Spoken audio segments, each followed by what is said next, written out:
The Trump administration comes out swinging after liberal Atlantic reporter Jeffrey Goldberg releases what he claims are war plans. Democrats and the media seizing on the new details that show signal messages with updates on timing and weapon systems being used to take out terrorists. But the White House and Pete Hegseth hit back hard on what exactly it was that was shared. You know who sees war plans? I see them. My job, as it said at top of that, everybody's seen it now, team update, is to provide updates in real time. General updates in real time, keep everybody informed. That's what I did. There was no classified information transmitted. There were no war plans discussed. Why did the Atlantic downgrade their allegation about war plans to attack plans? They're now playing word games because they know this was sensationalist spin. Do you trust the Secretary of Defense, who was nominated for this role, voted by the United States Senate into this role, who has served in combat, honorably served our nation in uniform? Or do you trust Jeffrey Goldberg, who is a registered Democrat and an anti-Trump sensationalist reporter? Goldberg, who has been racing from one cable news hit to another, claims the Trump administration is lying. What are they arguing, that an attack is different than a war? They put operational details of a forthcoming attack on a terrorist organization into Signal, into a Signal chat that included phone numbers that they didn't recognize. I don't even understand what that means. They're talking about attacking and killing terrorists using various weapon systems. So she's just some sort of weird semantic game. I don't understand. And Democrats used another hearing on global threats today to attack the White House, showcasing giant printouts of the text chain for maximum effect. Liberals said the media also rolling out a new smear against Hegseth. I believe this story moved from blunder, which it was for all the last few days, to cover up. This is a career-ending decision. It's likely the biggest national security debacle. Sheer, unfettered, Olympian incompetence. He also violated the Don't Be an Idiot Act. The Trump administration is both arrogant and incompetent. That's a toxic combination, and American lives are at risk. The debate among national security professionals is over whether the secretary was just incompetent or whether he was drunk. All right, Jesse. Jeffrey Goldberg, we know, is a Trump hater. He peddled the Russia collusion hoax. He peddled the suckers and losers idea. There were no locations, no routes, no flight path, no sources and methods, no classified information. It was a successful mission. No American was hurt. What's the hoopla about? Well, this is like Trump throws 20 touchdowns in a row and he finally throws a pick six. And that's what everybody wants to talk about. And the only way you get people to stop talking about it is you throw another touchdown. Now, I don't know what that's going to look like, but he's got to throw another touchdown, and he's got to throw it fast. No one outside of D.C. and in the news business really cares about this story. There's no video. There's no sex. There's no fraud. No one even knows what a Houthi is. People know who bin Laden is. People know what ISIS is. No one knows what a Houthi is. But when you get a situation like this in D.C. where there's classified information, a security breach, it's what everybody wants to talk about. But remember, Judge, you had two special counsels in the last election on Biden and on Trump mishandling classified information. No one cared. No one went to the voting booth on November 5th and said, I saw those piles of papers in this garage next to the Corvette or next to the toilet at Mar-a-Lago. No, it's not a big story. If this was an Al Jazeera reporter, they accidentally put on the group text, yeah, but it's Jeffrey Goldberg, who's a real scumbag. Biden, if he had put me on a text and it was like Binder and all of his political people, I would have stayed on there for 4 years. And then October surprise, my book drops, I would have made a fortune. But if Austin and Sullivan and some of his top national security people accidentally put me on a group text on Signal and talked about airstrikes in the Mideast, I would ease my way out of that group text, talk to Fox lawyer, and I would not say a word. I am an American before a news guy. I don't want to get involved in anything when it comes to national security. But this guy did. That's fine. Nothing's going to happen, though, because the Republicans control everything in D.C. It's not like they're going to prosecute anybody. So this is going to go nowhere. It always seems to happen to Trump, though. Like right out of the gate in the first term, boom, Flynn, toast. Now, again, his national security guy caught up in this. Trump can't have a conversation without getting leaked. Remember, he talked to the guy in Mexico, talked to the guy in Australia. That leaks. The perfect phone call always leaks. But for some reason, Joe Biden went 4 years and nothing leaked. And meanwhile, the guy couldn't talk. He couldn't think. So all the same people we showed in that montage were covering up for a commander-in-chief who is a basket case, who let the world blow up. And they think this is Watergate. I'm not buying it. So let's get to our team coverage. Jennifer Griffin live with the Pentagon. Chad Pergram reports from the Hill. And why don't we start there as we wait for this hearing? Chad, hello. Bill and Dana, good morning. This hearing is going to start in just a couple of moments behind me here. You know, as you say, this hearing was to be about worldwide threats, talking about North Korea and China and what's going on in the Middle East. At the Senate version of this hearing yesterday, they barely scratched the surface on any of those subjects. The reason is that the Democrats, they mostly wanted to talk about this Atlantic article and what was in this group chat.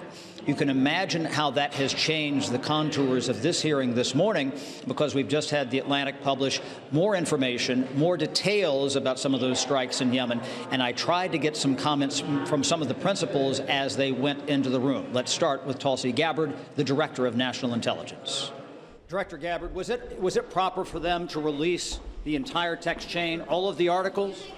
Do you think that this is it's not classified? It should come out.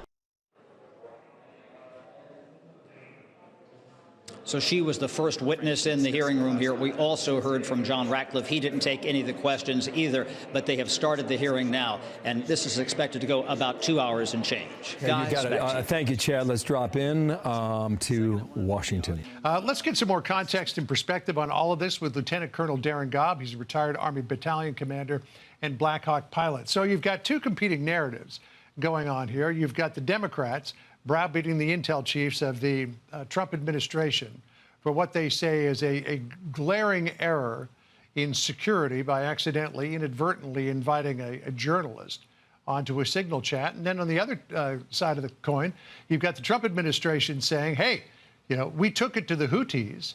People should appreciate that, particularly after a number of years of relative inaction by the previous administration. What do you think of both arguments here? Yeah, thanks for having me on. I think at some point we have to go towards that there can be two things true at the same time. And we did take it to the Houthis, and we should have. We needed to open up those shipping lanes. We had to stop letting them kind of dictate terms in the Suez Canal and all the different damage that they've done through that region while we continued to display weakness for year after year after year.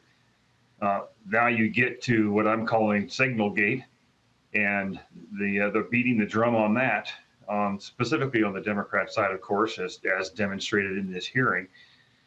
And, you know, there were clearly some mistakes made there regarding who was invited into this group. It is an authorized use platform. I have used it during military operations of an unclassified nature for updates all through Eastern Europe and into Central Asia and the Middle East when I ran task forces. You have to discipline yourself in how you use it and what you share. You have to know what is and what is not classified. I think they're getting ahead of the conclusions of an investigations in the National Security Council investigation in order to score political points.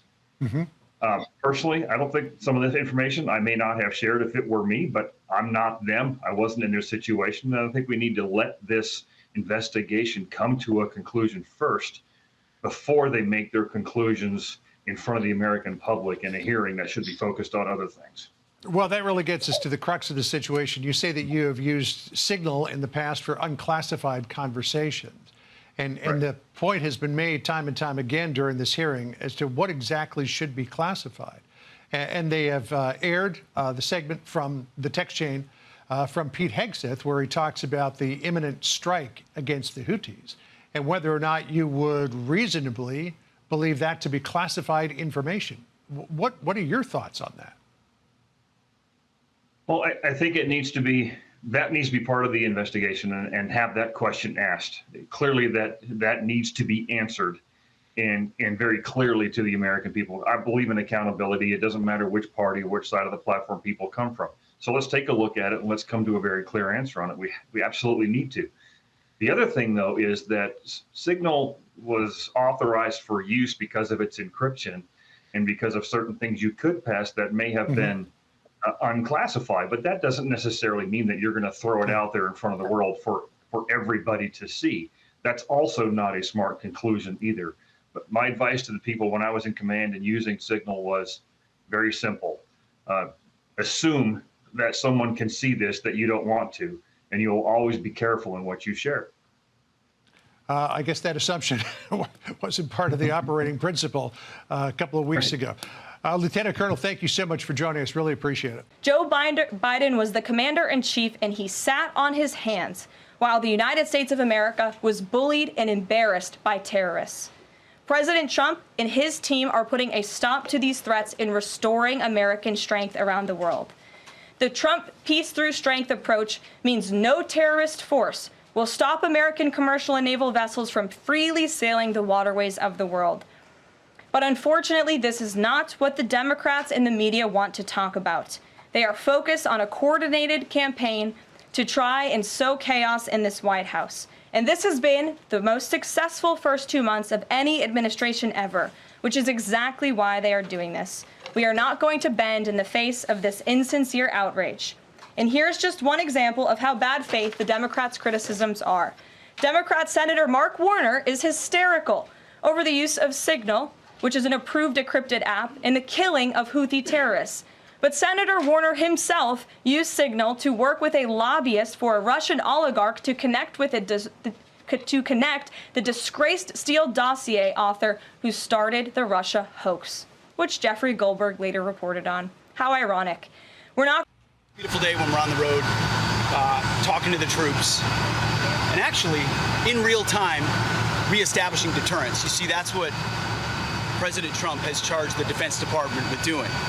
Reviving the warrior ethos, rebuilding the military, which we're doing in real time, and reestablishing deterrence. And that's why we're heading out into the Indo-Pacific to talk to our allies and partners and meet with the troops. And anybody that knows me for years and knows President Trump knows how much we love the warriors. That's what it's about. The men and women who serve, who do the tough, difficult, gritty, dirty work that most Americans will never know about, but we have the privilege of seeing and understanding the courage and skill of what they do. I'm going to go see that for the next couple of days. We also have seen it on full display in what's been done to the Houthi terrorists and what they're trying to do to close freedom of navigation. You see, under the Biden administration, we let our troops and our ships and both warships and commercial ships get shot at to no consequence. What does that look like? That looks like weakness. And what President Trump has said is peace through strength is back. We will reestablish deterrence. That's not acceptable. And our ongoing campaign against the Houthis has been devastatingly effective. Now, as I said to this group a couple of times on this trip now, as we move to the Indo-Pacific to do our job, which is what we're here to do, nobody's texting war plans. Well, I noticed this morning out came something that doesn't look like war plans. And as a matter of fact, they even changed the title to attack plans because they know it's not war plans. There's no units, no locations, no routes, no flight paths, no sources, no methods, no classified information. You know who sees war plans? I see them every single day. I looked at them this morning. I looked at attack plans this morning. You know who does attack plans and war plans?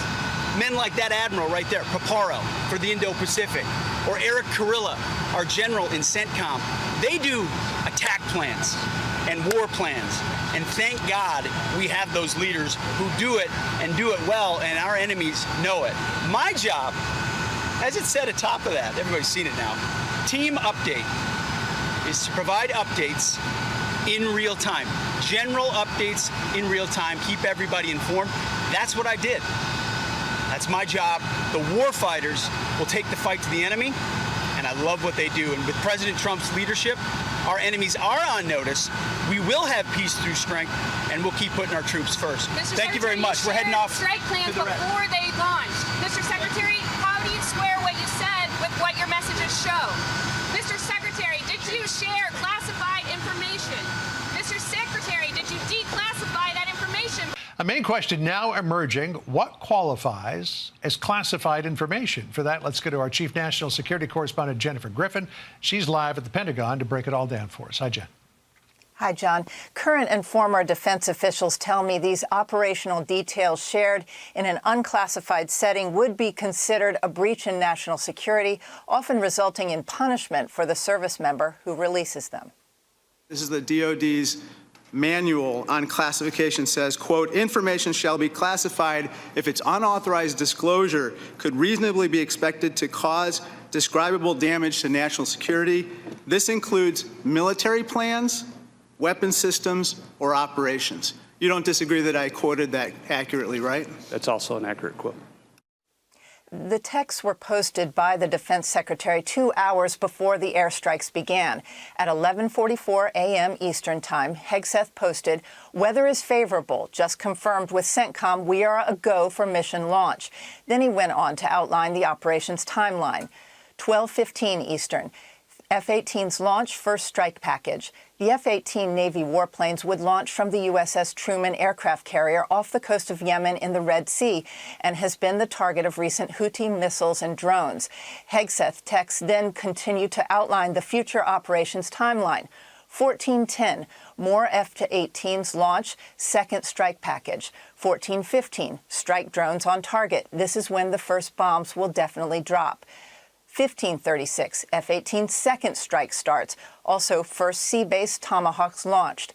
At 1:48 p.m., National Security Advisor Michael Waltz sent the following text containing real-time intelligence. VP, building collapsed, had multiple positive ID. But according to Hegseth's earlier text, the operation was far from over, and the next F-18s were slated to launch from the carrier strike group 96 minutes later, meaning American pilots were still in harm's way and Houthi air defenses could still target them and benefit from any advanced warning. Hegseth, who was traveling in Hawaii and posted these photos yesterday working out with the troops, wrote today on his personal X account, again, what he just stated at Hickam Air Force Base, that no war plans had been shared, no targets, no locations, no units, no routes, no sources and methods, no classified information. But Senator Roger Wicker, the Republican head of the Armed Services Committee, has called for an investigation and hearings into the Signal Group chat. And he has suggested some of the information looks like it was classified. John? All right. Yeah, I'm sure there's going to be a lot more looking into this before it's all over and done with. Jennifer Griffin for us at the Pentagon. Jennifer, thank you. Let's bring in Florida Republican Congressman Greg Steube. He's a House member of the Intelligence Committee, and he was at that hearing today. Congressman, great to see you today. You were there for much of that and how this whole issue has been aired out in public. What was your takeaway from hearing today from Tulsi Gabbard, John Ratliff, Kash Patel?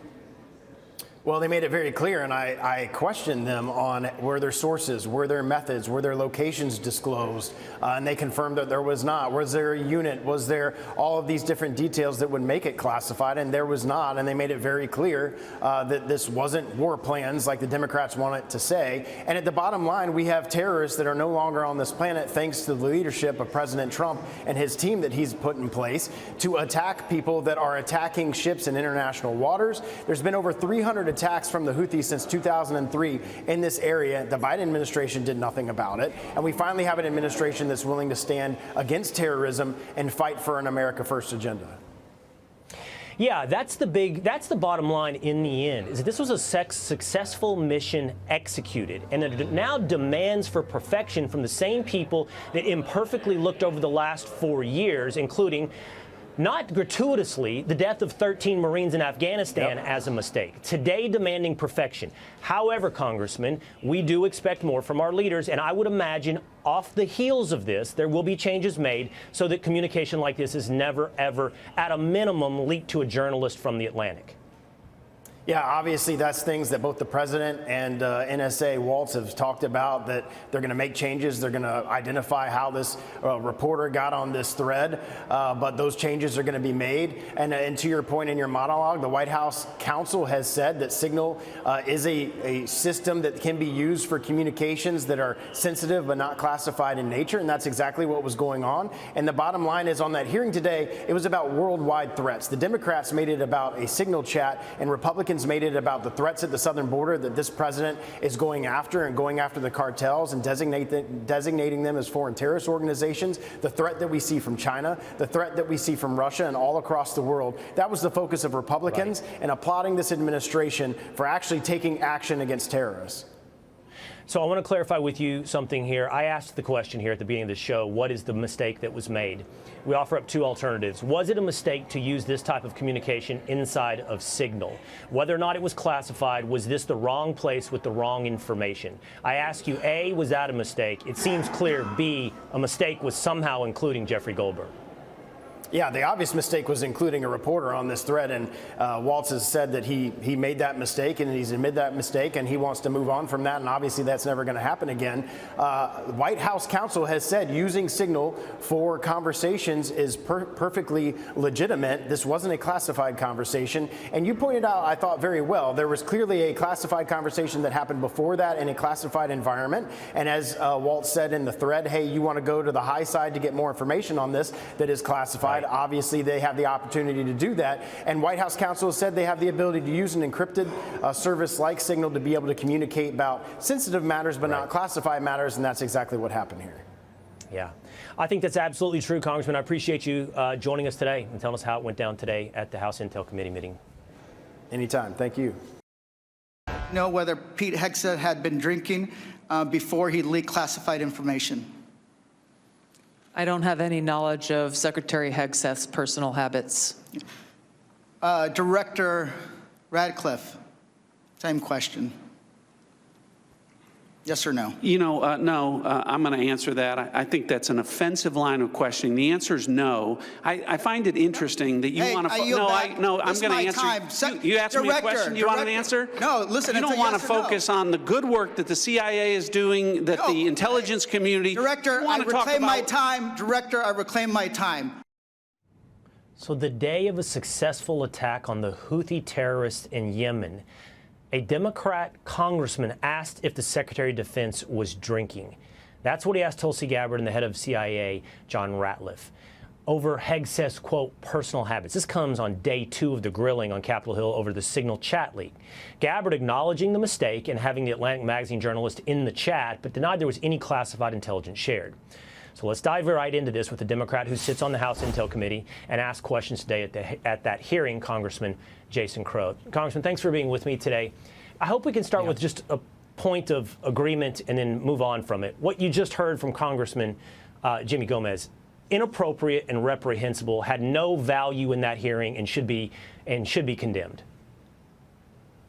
Well, what's inappropriate and reprehensible is just the fact that nobody's taking any responsibility for what was an unacceptable use of an unclassified, unsecure system, right? So, what is responsibility? Because I've heard the NSA. But to be clear, we've heard the NSA advisor and the president say it was a mistake and it won't be made again in the future, and they're going to figure out which communications devices to use when and where. So how have they not taken responsibility?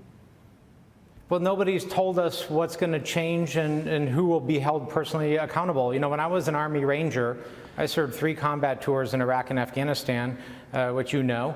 And, you know, if any private, if any captain, if any sergeant had done the same thing, they would have lost their job. There would have been a court-martial. That person would have been charged. But, you know, how is it possible that the people at the very top who are supposed to be leading by example, which is the fundamental foundational aspect of military leadership, are not being held accountable here? It's just not okay, and it sends a really bad message. The accountability that you require, and I think you asked for today, right, is that you think Secretary Hegseth should resign or be fired? Yeah, that is what I called for. It would be better if he resigned, because that would be an acknowledgement by him that, hey, he made a mistake, right? People make mistakes, but you have to own that. Congressman, in those tours in Afghanistan, which, by the way, thank you for your service, if you had left your rifle somewhere on the field and lost your rifle, would you have been court-martialed? Would you have been relieved of your job? Well, court-martial wouldn't have actually been the proper remedy, but usually there's you would have been held accountable. Yeah, accountability. There's usually what's called an Article 15 proceeding. So you lose a weapon, you don't follow an order. There has to be accountability. That is the cornerstone of competency in the military. And Congressman, what I'm trying to figure out today is whether or not you guys as Democratic congressmen are genuinely interested in the national security of the United States, or whether or not you're trying to score hyperbolic partisan points. So I'm sure we're going to find out you're principled on this, on these calls across the action. So when we had our disastrous withdrawal from Afghanistan, wherein 13 Marines were killed, did you call for the resignation of Secretary of Defense Lloyd Austin? Well, listen here. This, but what if or whatever situation. No, this no, is no, always no. what you do. I'm trying to figure out if you're principled and you've applied this on every occasion. These are apples and oranges situations. These are apples and oranges situations, right? Lloyd Austin never once in his entire career sent classified, top secret information about military plans and a mission over. So you didn't. Extremely dangerous territory in the way that Pete Hegseth did.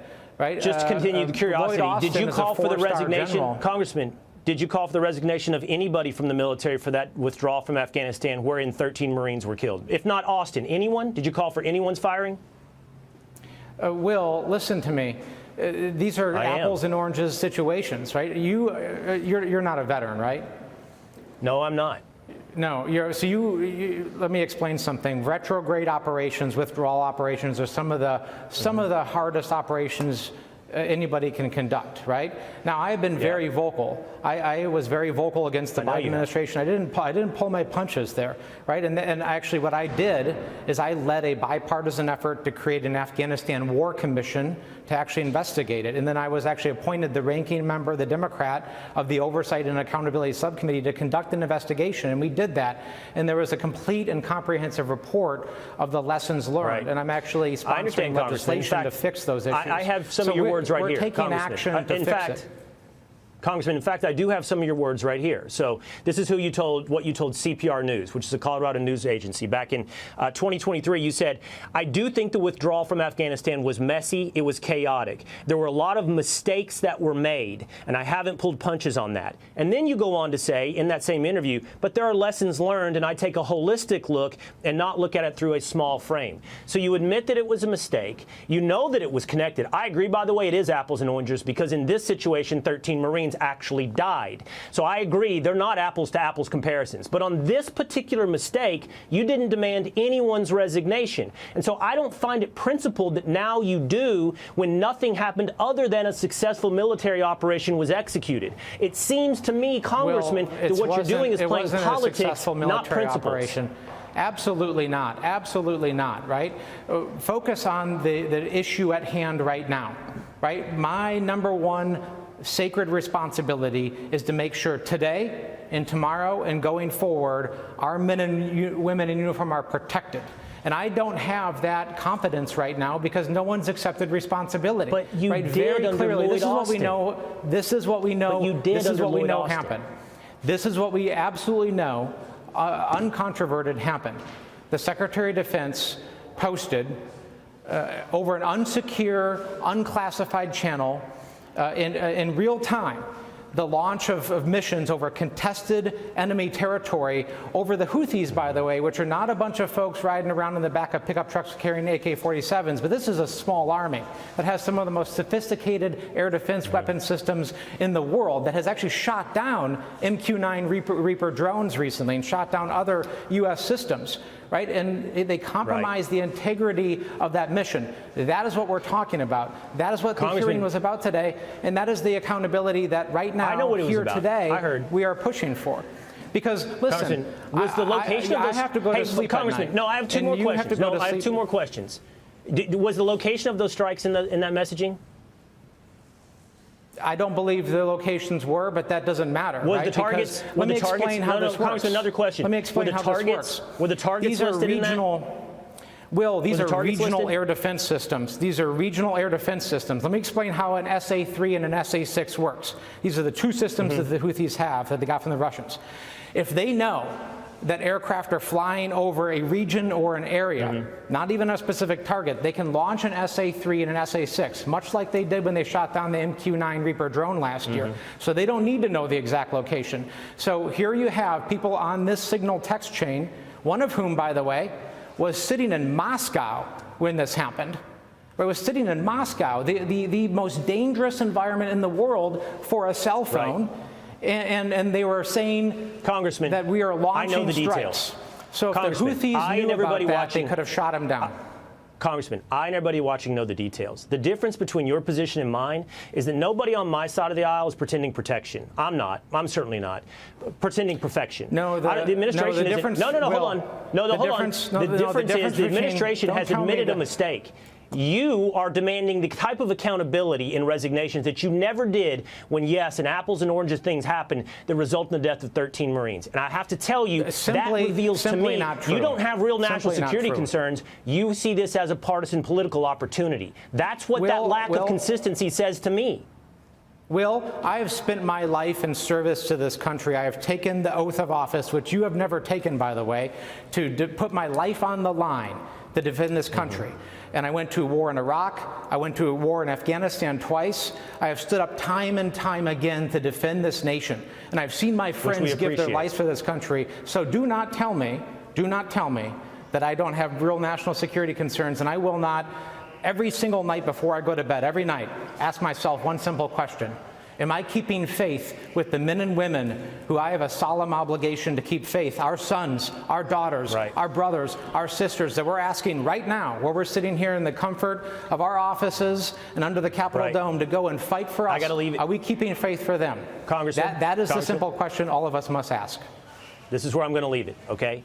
I do appreciate your service, something that I have not done. I readily acknowledge, and I very much appreciate your individual choice to do so and what you've done for this country. I do not think it inoculates you from criticism, nor this debate, nor in my mind being inconsistent on your principles here in the course of this debate. But I think you can see by the time that I've given you here today, this is always a welcome venue for you to come back and have this conversation.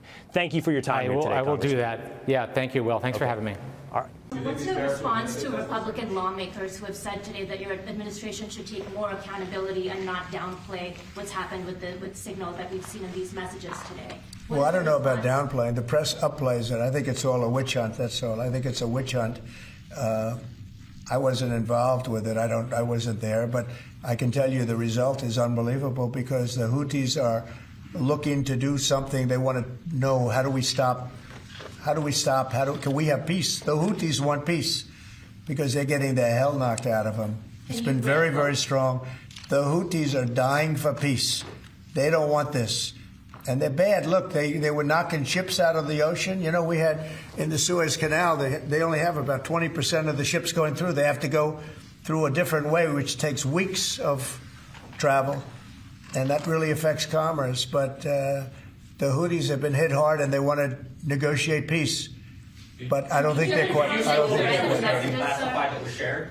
Say it? Do you still believe nothing classified was shared? Well, that's what I've heard. I don't know. I'm not sure. You'll have to ask the various people involved. I really don't know. I can only tell you this. You know, you don't want to talk about it.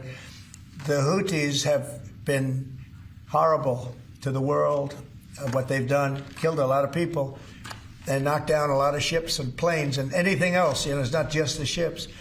And they have been hit. They have been hit harder than they've ever been hit. And they want us to stop so badly. And they've got to stop. They've got to say no mas. But I can only say that the attacks, it's attacks every day, every night. It's not just the one. You're talking about one. The attacks have been very successful. Even beyond our wildest expectations. We've hit them very hard, very successfully, and we're going to do it for a long time. We're going to keep it going for a long time. Senate Republicans have asked, said that they have formally asked the administration for an Inspector General report on the signal issue. Will you agree to that?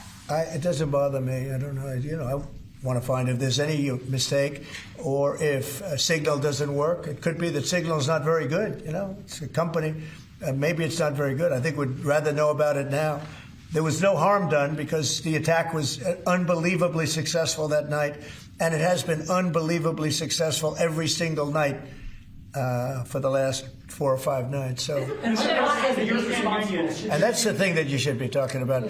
This is something that should have been done by sleepy Joe Biden, but he was asleep at the wheel, other than when it came to stealing money, of course.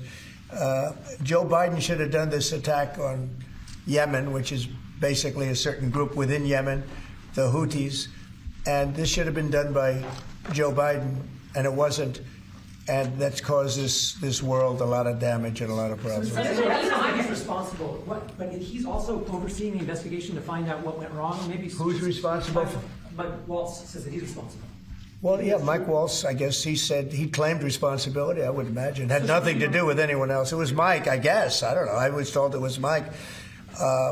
But again, the attacks were unbelievably successul, and that's ultimately what you should be talking about, I think. You know, Mike he took responsibility for it. Should Secretary Hegseth consider his position over this? Say it? Should Secretary Hegseth consider his position over the signal? Hegseth is doing a great job. He had nothing to do with this. Hegseth. How do you bring Hegseth into it? He had nothing to do. Look, it's all a witch hunt. Here we are talking about some of the greatest business deals ever made. The greatest companies in the world are moving into the United States, and you want to ask about whether or not Signal works. I don't know that Signal works. I think Signal could be defective, to be honest with you. And I think that's what we have to, because you use Signal, and we use Signal, and everybody uses Signal, but it could be a defective platform, and we're going to have to find that out. You know, I want to find if there's any mistake, or if Signal doesn't work. It could be that Signal is not very good. You know, it's a company. Maybe it's not very good. I think we'd rather know about it now. There was no harm done because the attack was unbelievably successful that night. President, after that tariff event, answering a question about the Signal plans and all of the controversy around that. Let's bring in Fox News chief political analyst Brit Hume. Brit, good evening. You know, this story, 24 hours, 48 hours, do you think it continues to last? It looks to me like it will, Brett, and there's some fairly well-established rules, if you can call them that, for how to deal with a situation like this. And the first is get the facts out as fast as you can, and don't be afraid to take responsibility. And I actually think in the early going, the administration did pretty well on that score. You know, Mike Waltz was forthright, saying that he took responsibility, and the president was as well, saying it was, you know. But then the second rule is don't feed the story. So, you know, once you've made your case about what happened, and you're maybe waiting for further information to surface, just stop talking about it. But this administration got itself bogged down in this debate about whether there was war plans in there or not, or whether there was classified information there or not. And then you had, you know, Tulsi Gabbard on Capitol Hill forced to say that, well, you know, this is the kind of information that was in that conversation that should be classified. And so that just kept the story going. And the Democrats, of course, are having a field day, and so are the media. And the other thing they did is they attacked the journalist. Look, I'm not a particular fan of Goldberg or of his magazine, but he didn't do anything wrong here. You know, he got that thing sent to him passively. He didn't do anything to get it. And then when he reported on it, he left out a lot of the details. So then they attacked him and said that he wasn't telling the truth about it, which just gave him a reason to release the details, as he did this morning. So Rule 1, doing okay. Rule 2, not so much. I mean, the president is now saying that we're forgetting the successful nature of this attack, the fact that they didn't think that this was put out all of these plans in detail. However, it does seem, and talking to people on Capitol Hill, that Democrats are holding on to this pretty significantly. Yeah, they are, and some Republicans are raising questions about it, too. And the fact is, the mission apparently was successful, and all that's to the good, and it was reported on pretty heavily when it happened. And this came out later. Now, if you want the focus to be on that, then don't talk about this other stuff about the Signal chat. So the president can complain about that, but as long as they're feeding the story, he's going to get more of it. So, and tonight he was saying, you know, it wasn't a big deal or whatever. Stop talking about it, Mr. President. It'll work better. Well, to be fair, he's asked about it in these press availabilities, and he does take. Of course, what you say is, yeah, the answer is asked and answered. I've said what I have to say about that for now, and when we know more later on and we've fully investigated this, we'll get back to you. But from your sense, do you see anybody losing their job over this? It doesn't appear so. And look, the fact of the matter is that although this looks pretty bad and it should never have happened and the information probably should have been classified and all the rest of it, the fact is it did not fall into hostile foreign hands. The mission went off successfully. So no, it did not turn out to be harmful in any meaningful way. It just looks bad. So, I can see why the president wouldn't fire anybody over this. Britt, as always, thank you. Hey, Sean Hannity here. Hey, click here to subscribe to Fox News YouTube page and catch our hottest interviews and most compelling analysis. You will not get it anywhere else.